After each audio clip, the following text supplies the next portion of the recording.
এর মধ্যেই বাংলাদেশের তথাকথিত যে সরকার, তার একজন উপদেষ্টা যে ধরনের কথা বলেছেন, আমরা তো এখনো দেখছি না যে দেশের সরকার তাকে কন্ডেম করছে।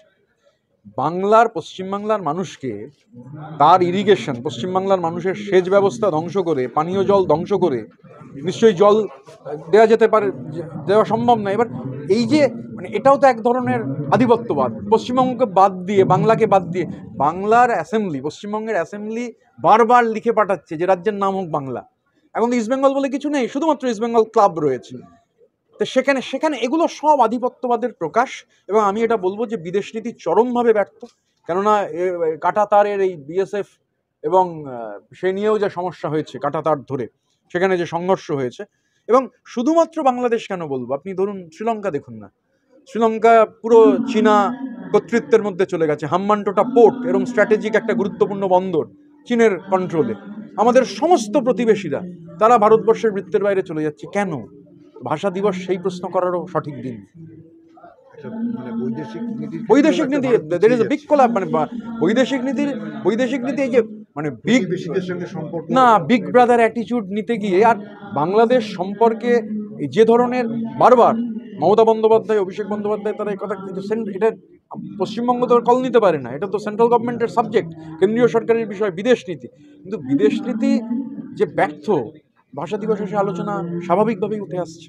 এই ধরনের প্রাদেশিকতার আসলে মানুষের ঐক্যকে, আমি কোনো সংগঠনের মধ্যে যাব না, যে কোনো ধরনের প্রাদেশিকতা, মানে ভারতবর্ষ বহুত্বের মধ্যে, বৈচিত্র্যের মধ্যে আমাদের ঐক্য, ইউনিটি ইন ডাইভার্সিটি, মানে এবং এটা একটা অনেকগুলো, মানে ইউরোপের থেকে তো আমরা বড়, আলাদা আলাদা ভাষা আমাদের, আলাদা আলাদা পোশাক, আলাদা আলাদা পরিধান, কিন্তু গোটাটাই একটা মালার মধ্যে। এই যে আজকে এখানে ভাষার বিরুদ্ধে একটা আগ্রাসন আছে। আমি অন্য জায়গায় কেন যাব? আমাদের দেশে কোনো রাষ্ট্রভাষা নেই, অথচ একটা সুপরিকল্পিত ফ্যাসিস্ট চক্রান্ত রয়েছে যে একটা ভাষা নাকি দেশের রাষ্ট্রভাষা। All official languages are equal status, এটা ভুলিয়ে দেওয়ার চেষ্টা হয়। আমাদের মাননীয় মুখ্যমন্ত্রী মমতা বন্দ্যোপাধ্যায় লড়াই করে ধ্রুপদী ভাষার স্বীকৃতি এনেছেন, মানে এটা কেউ দিয়ে দেয়নি। অথচ আমরা ধ্রুপদী ভাষার স্বীকৃতি পাবো না তো কে পাবে? 5,000 বছর ধরে মানুষ এখানে থাকেন। আমাদের ভাষার মানে যে ফর্মে ভাষায় উদ্ভব হয়েছে, 2000 বছর তার বয়স। এবং আমি তামিলনাড়ুর উদয়নিধি স্টালিন, তাকেও ধন্যবাদ জানাবো, যেভাবে তিনি গত কদিন আগেই গর্জে উঠেছেন যে এই যে কালচারাল ডাইভার্সিটি, লিঙ্গুইস্টিক ডাইভার্সিটি, রাষ্ট্রসংঘ এই যে আন্তর্জাতিক মাতৃভাষা দিবস পালনের কথা বলে, তাতেই কালচারাল ডাইভার্সিটি, লিঙ্গুইস্টিক ডাইভার্সিটি তো সব থেকে গুরুত্বপূর্ণ।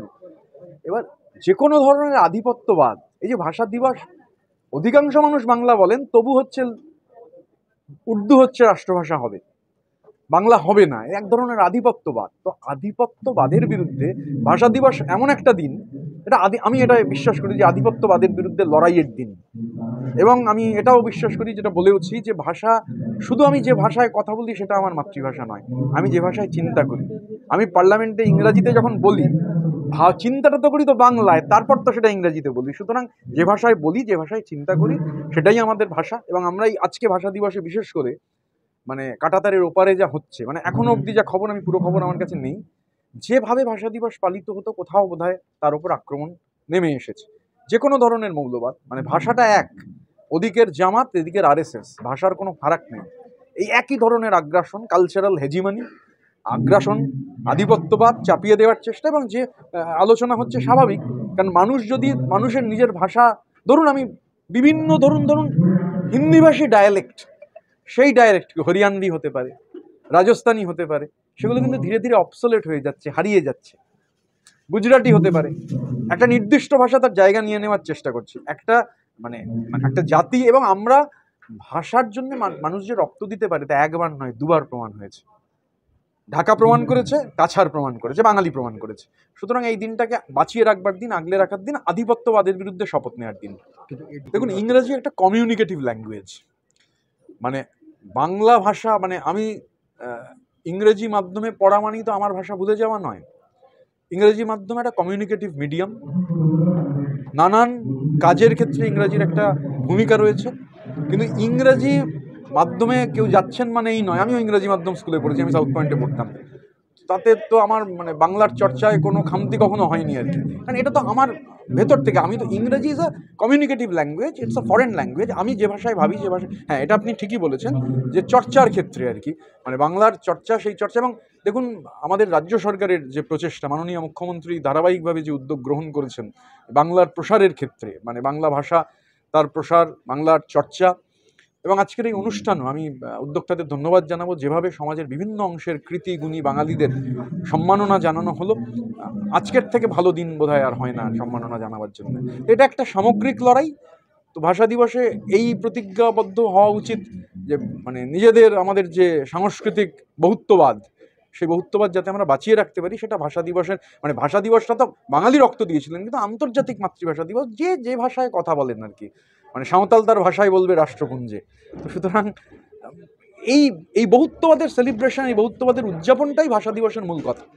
একটা শেষ প্রশ্ন করবো, সেটা হচ্ছে যে বাংলাদেশে যা ঘটনা ঘটছে এবং তার প্রতিক্রিয়া এখানেও সমাজ মাধ্যমে একটা অংশের এখানকার মানুষেরও তার যে প্রতিক্রিয়া দেখতে পাচ্ছি তার ঘটনাতে, এই উভয় দেশের মধ্যেই একটা মানে মানুষের মধ্যে ওখানেও দেখা গেছে যে রাজনৈতিক কিছু ব্যক্তিত্ব বা তারা যে ধরনের মানে খুব সস্তার প্রচার পাওয়ার জন্য কিছু উক্তি করছেন, এবং এখানে দেখা যাচ্ছে সমাজ মাধ্যমেও একটা অংশের মানুষ তার জবাব দিচ্ছেন এবং তাদের মধ্যেও একটা উগ্রতার একটা প্রকাশ ঘটছে। এটাকে কিভাবে আমরা আটকাতে পারি? দেখুন, বাংলাদেশ ভারতবর্ষকে চোখ রাঙাচ্ছে, এটা হচ্ছে ফরেন পলিসি, বিদেশ নীতির চরমতম ব্যর্থতা।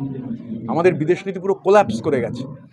ধরুন তিস্তার জল, জল হচ্ছে মানে যুগ্ম তালিকায়, জল স্টেট লিস্টও নয়, সেন্ট্রাল লিস্টও নয়, যুগ্ম তালিকায় রয়েছে। তো তিস্তার জল, মাননীয় মুখ্যমন্ত্রী যে কথা বারবার বলেছেন, তিস্তার জল আপনি বাংলাদেশকে দেবেন, তার আলোচনা আপনি বাংলাদেশের সঙ্গে করছেন, পশ্চিমবঙ্গকে বাদ দিয়ে এটা হতে পারে না। এর মধ্যেই বাংলাদেশের তথাকথিত যে সরকার, তার একজন উপদেষ্টা যে ধরনের কথা বলেছেন, আমরা তো এখনো দেখছি না যে দেশের সরকার তাকে কন্ডেম করছে। বাংলার, পশ্চিমবাংলার মানুষকে, তার ইরিগেশন, পশ্চিমবাংলার মানুষের সেচ ব্যবস্থা ধ্বংস করে, পানীয় জল ধ্বংস করে নিশ্চয়ই জল দেওয়া যেতে পারে, দেওয়া সম্ভব না। এবার এই যে মানে এটাও তো এক ধরনের আধিপত্যবাদ, পশ্চিমবঙ্গকে বাদ দিয়ে, বাংলাকে বাদ দিয়ে। বাংলার অ্যাসেম্বলি, পশ্চিমবঙ্গের অ্যাসেম্বলি বারবার লিখে পাঠাচ্ছে যে রাজ্যের নাম হোক বাংলা। এখন তো ইস্টবেঙ্গল বলে কিছু নেই, শুধুমাত্র ইস্টবেঙ্গল ক্লাব রয়েছে। তো সেখানে এগুলো সব আধিপত্যবাদের প্রকাশ। এবং আমি এটা বলবো যে বিদেশ নীতি চরমভাবে ব্যর্থ। কেননা কাঁটাতারের এই বিএসএফ এবং সে নিয়েও যে সমস্যা হয়েছে, কাঁটাতার ধরে সেখানে যে সংঘর্ষ হয়েছে। এবং শুধুমাত্র বাংলাদেশ কেন বলবো, আপনি ধরুন শ্রীলঙ্কা দেখুন না, শ্রীলঙ্কা পুরো চীনা কর্তৃত্বের মধ্যে চলে গেছে। হাম্বানটোটা পোর্ট এরকম স্ট্র্যাটেজিক একটা গুরুত্বপূর্ণ বন্দর চীনের কন্ট্রোলে। আমাদের